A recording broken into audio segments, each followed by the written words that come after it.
यज्ञ साक्षात किसके रूप है? नारायण के रूप है। और दक्षिणा किसका रूप है? लक्ष्मी का रूप है। जब भी कोई अनुष्ठान किया जाए, कोई धर्म का कार्य किया जाए, किसी ब्राह्मण को बुलाया जाए, तो कभी भी कोई भी ब्राह्मण अकेला नहीं आता। साथ में किसको लेकर आता है? दक्षिणा को लेकर आता है। कहने का तात्पर्य क्या है? जब भी कोई ब्राह्मण आपके घर में आए, भोजन करे, आपके घर में जलपान करे, कुछ देर के लिए, यदि पहला कदम अगर ब्राह्मण आपके घर में रख दे सम्मान से, तो ये मत समझिएगा कि वो ब्राह्मण आया है, ये समझिएगा कि साक्षात नारायण आए हैं। और जब उसको विदा करें तो साथ साथ कुछ दक्षिणा देकर विदा करें।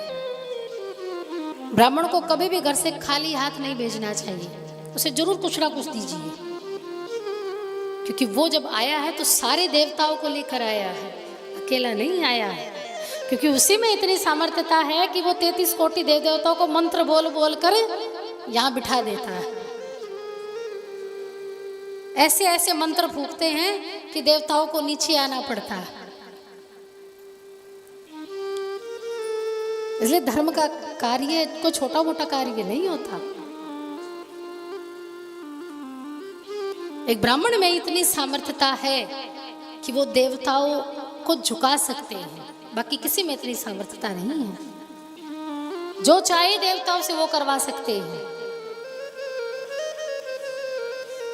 विवाह आदि का अनुष्ठान किया जाता है। अच्छा, किस किस ने बेटियों की शादी की है? बेटी की शादी कर दी आपने? हैं, कन्यादान कर दिया? लगता तो नहीं, मतलब शरीर से लगता नहीं है कि इतनी बड़ी बेटी होगी, कन्यादान कर दिया होगा।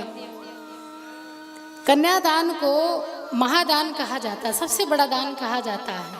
शास्त्रों में 4 दानों की चर्चा आती है। एक भूमि दान, स्वर्ण दान, गौ दान और कन्यादान। जीते जी भूमि दान करना चाहिए, स्वर्ण दान देना चाहिए, गौ दान देना चाहिए और कन्यादान।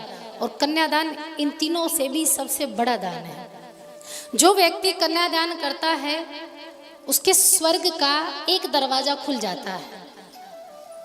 जो स्वर्ग जाने का द्वार है ना, वो खुल जाता है जो व्यक्ति कन्यादान कर देता है। और जिसके घर बेटी होती है तो वो बाप बड़ा सौभाग्यशाली है, क्योंकि उसे अवसर किसका मिल रहा है? कन्यादान का अवसर मिल रहा है। तो कन्यादान में सब दान आ जाते हैं। पहले के जब ऋषि मुनि हुआ करते थे, अपनी बेटियों की शादी करते थे तो भूमि दान किया करते थे, गौ दान किया करते थे। आज तो भले ही भूमि दान और गौ दान नहीं करते, लेकिन पहले करते थे। स्वर्ण दान नहीं करते थे इतना, क्योंकि स्वर्ण नहीं होता था, तो स्वर्ण के बदले में या स्वर्ण के सम्मान ही भूमि और गौ दान करते थे। और आज भूमि और गौ दान तो नहीं किया जाता, लेकिन स्वर्ण दान जो किया जाता है। तो कन्यादान में सब दान आ जाते हैं, सब दान। तो एक कन्यादान में से पिता तर जाता है। विशेषकर कौन तरता है? पिता। और बेटे पिता को तारने के लिए ही आती है, पिता का उद्धार करने के लिए। प्रमाण राजा जनक के दोबारा जन्म की कथा आपको कहीं नहीं मिलेगी। माता सीता ने उनके यहाँ जन्म लिया तो राजा जनक का दोबारा माँ के गर्भ में जन्म नहीं हुआ।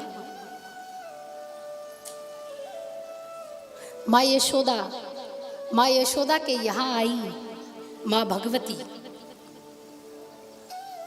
9 दुर्गा स्वरूप माँ यशोदा का कभी पुनर्जन्म नहीं हुआ। तो जिसके घर बेटी आती है तो वो बड़ा धनवान है, वो पिता बड़ा धनवान है, उससे बड़ा धनवान कोई नहीं। तो एक बेटी जरूर परिवार में होनी चाहिए। मैंने कहा ना, कन्यादान क्या करती है? स्वर्ग का द्वार खोल देती है। तो बेटियां स्वर्ग जाने का रास्ता बना देती है अपने पिता का। उस द्वार को खोल देती है अपने पिता के लिए, अधोगति से मुक्ति दिला देती है अपने पिता को, काल से खींच कर ले आती है अपने पिता को बेटियां। इसलिए कन्यादान को महादान कहा जाता, सबसे बड़ा दान है कन्यादान। तो एक बेटी, अगर बेटी ना हो घर में तो किसी ऐसी कन्या का कन्यादान कीजिए जिसकी सामर्थ्यता नहीं है, उसमें सहयोग कीजिए। जहाँ कन्यादान करने के लिए बुलाया जाए, कहा जाए, तो पीछे मत हटिए। जितने कन्यादान आपके हाथ से हो जाए उतने द्वार आपके खुलते चले जाएंगे। और जिसने बेटियों की शादी की है वो केवल एक बेटी की शादी नहीं करता, वो दो दो बेटियों की शादी करता। अब कैसे करता है दो दो बेटियों की शादी? जब अपनी बेटी का हाथ वर के हाथ में दिया जाता है तो खाली नहीं दिया जाता, क्या रखा जाता है उसमें? उसमें दक्षिणा रखी जाती है। क्यों रखी जाती है दक्षिणा?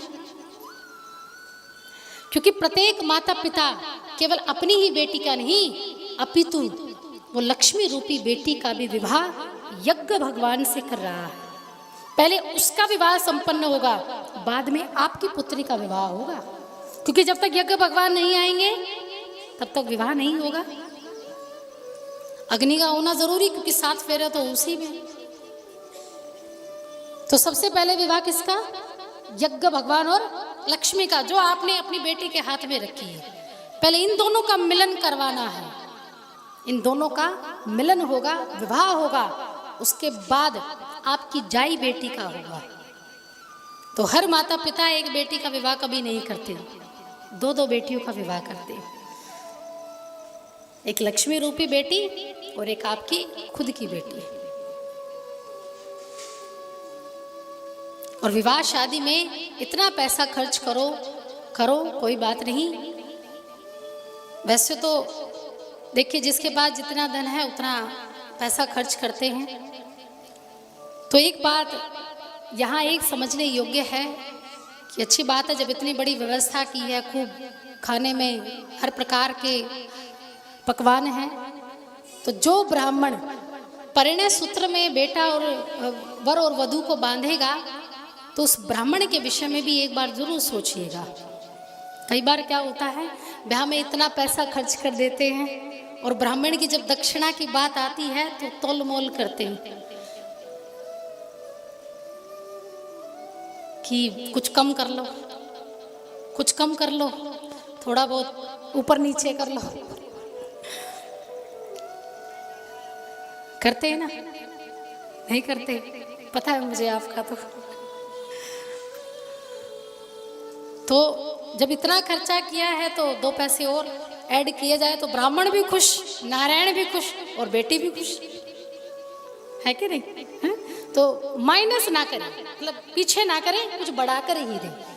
और कुछ बढ़ाकर ही देंगे तो सामने वाला इतना प्रसन्न होगा तो खुद ही आशीर्वाद मिलेगा।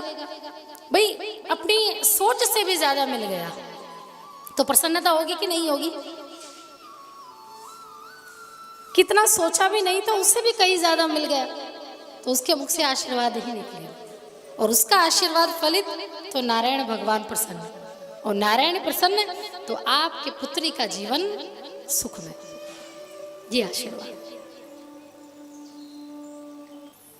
अक्सर माताएं 16 सोमवार का व्रत रखती, एकादशी उजमती, उद्यापन करती, पंडित पंडिताइन को देती हैं,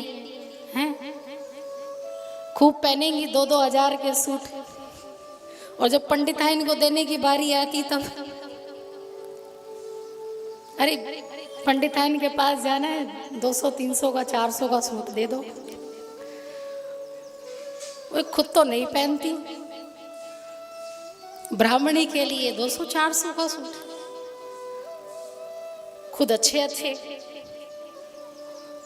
तो ऐसा मत करें। जैसा आप खुद पहनती हैं, जैसा खुद खाती हैं, वैसे ही सामने वाले को दूसरे को दीजिए, वरना तो गालियां मिलेगी। क्योंकि उसने भी आपको देखा होगा कितनी सज संवर कर रहती, कितनी सुंदर बनकर रहती हैं, मुझे पकड़ा दिया ही ऐसे ऐसा दे दिया, ना पहनने लायक ना खाने लायक ना। तो ऐसा ना करें। तो इस चीज के बारे में भी जरूर विचार कीजिए, क्योंकि ब्राह्मण साक्षात नारायण का मुख है। नारायण की शोभा ही ब्राह्मण से।